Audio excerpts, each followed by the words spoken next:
We have seen the foundation stone laying ceremony in Ayodhya.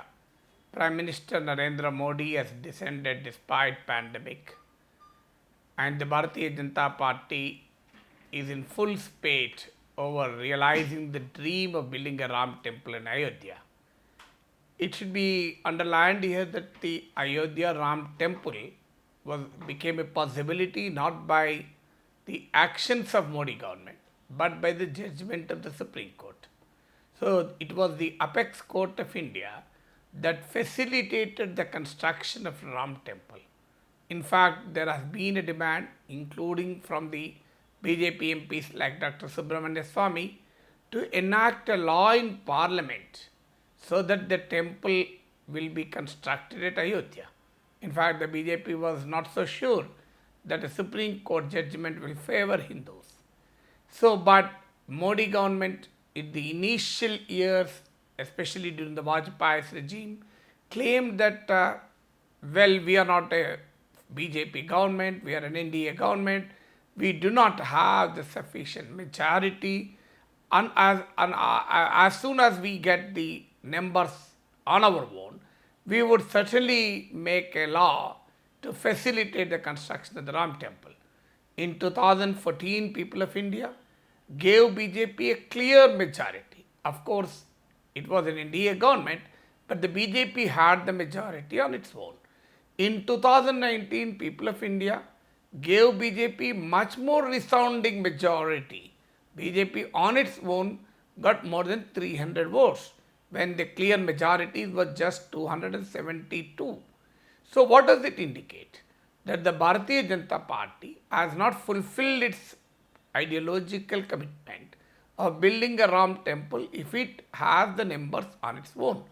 Ultimately, what everybody said was that this issue has to be clinched either through mutually negotiated agreement or by a judgment of the Supreme Court. This is what has happened. Supreme Court has given a verdict. There were reservations on the verdict, but obviously the buck should stop somewhere.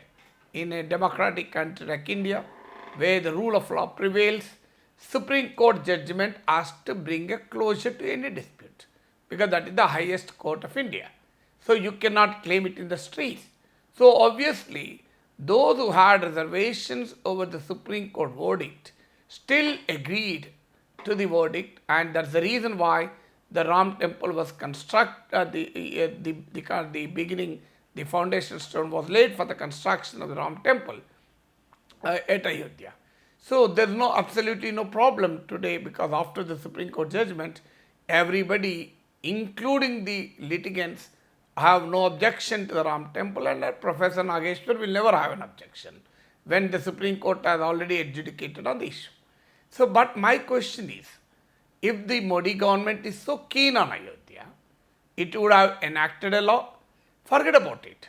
But if it is really keen on promoting the cultural significance of Lord Rama, then why is it not showing a similar concern, similar interest to promote the places that are associated with Lord Rama? Look at Sri Lanka. Sri Lanka is a land of Ravana. It is a place where Ravana is still worshipped. Ravana is still considered as a great Lankan. So they are even now undertaking a research into the aviation history of Sri Lanka. During the Ravana's time, we know the epic story of Ravana flying in a Pushpak Viman. So, and in fact, Sri Lanka has even developing a Ramayana tourism circuit. So fine, that is also, but what is India doing? If India is India really developing and promoting the places which are associated with Lord Rama? I will tell you the example of the temple town of Bhadrachalam. Those who are not from the two Telugu states may not be knowing. This is the place where Parnashala exists. Quite unfortunately, Mother Sita was abducted by Ravana at this place. Bhadrachalam falls in the Dandakaranya, where Lord Rama, along with Sita and Lakshman, have spent some time during the Aranyavasa.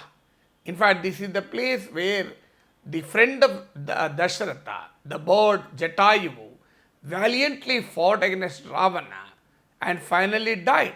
And there is a place called Rekapalli. That is a place where a wing of that bird has fallen. Reka in Telugu means wing.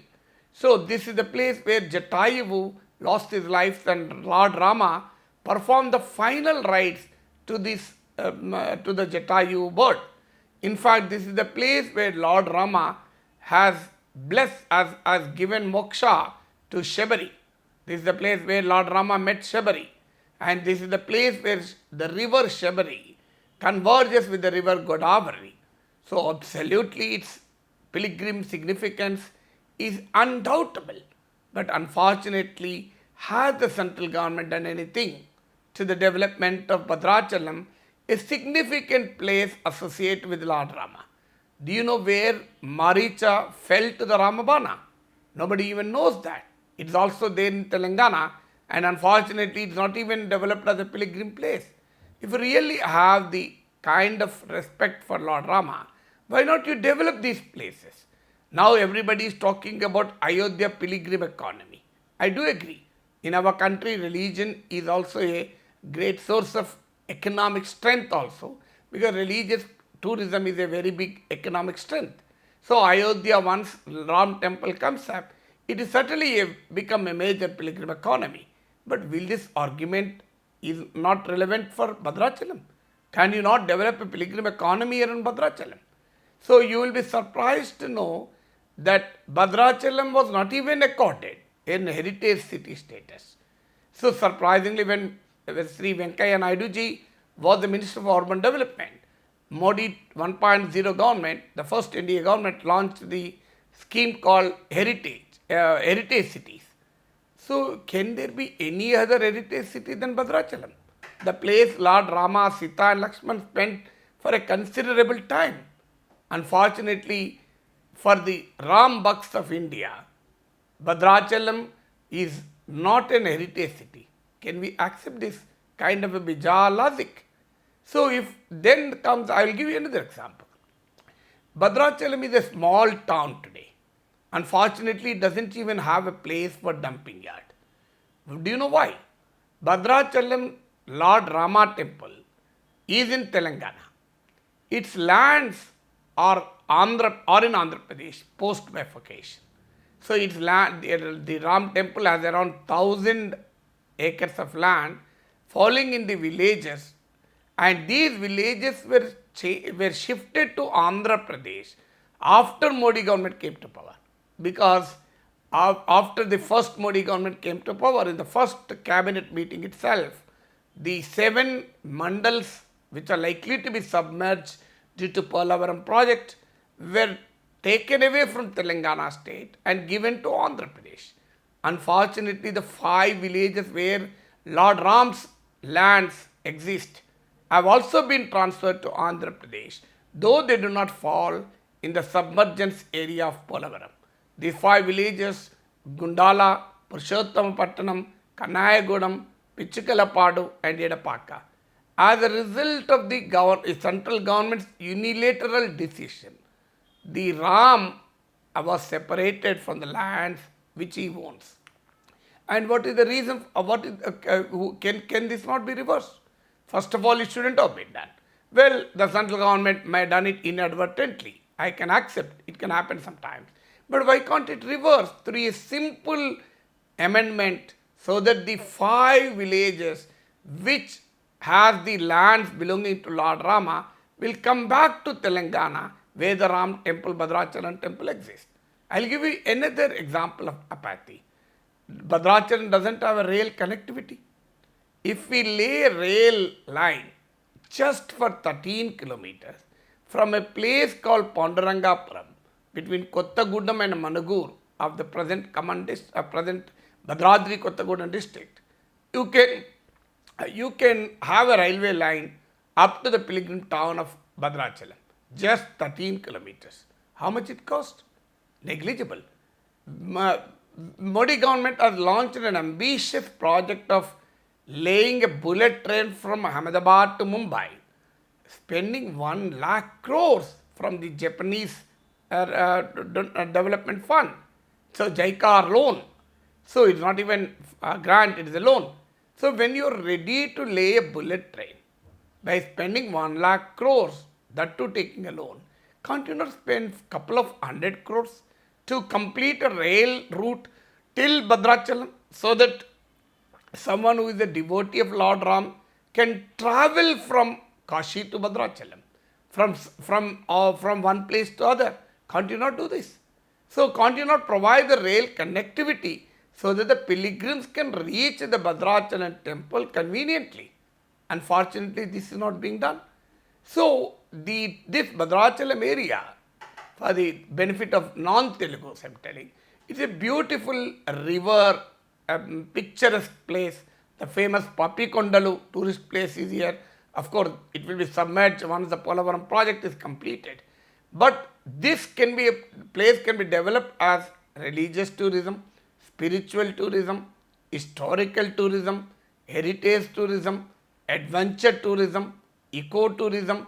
Such is the immense potential Bhadrachalam town enjoys. Unfortunately, it is a victim of the apathy and indifference of both the central and the state governments. The state government has also promised 100 crores for the development of Bhadrachalam town, and unfortunately, nothing substantial has come forward. As a result, today, Bhadrachalam temple is neglected. So, who is responsible for this? So, can we accept this? Why this kind of a great respect for Ayodhya? I am not giving any competition, I am not seeing any competition between Ayodhya and Bhadrachalam. It is absolutely foolish and ridiculous to compare one pilgrim town with the other. So both Ayodhya have to be developed and Bhadrachalam have to be developed. So we cannot have a divide like this. But my simple question is, if Modi government has so much interest in Ayodhya, why can't it show some interest in Bhadrachalam? Does it not, this apathy and indifference strengthens the allegation that Lord Ram is a vote bank in North India and Lord Ram is not a vote bank in South India? Is it not as simple as that? That's the reason Bhadrachalam is absolutely neglected and discriminated. We are raising this voice as a proud South Indian and a Telugu that Bhadrachalam has to be developed. I am not even asking on par with Ayodhya. Ayodhya has its own significance.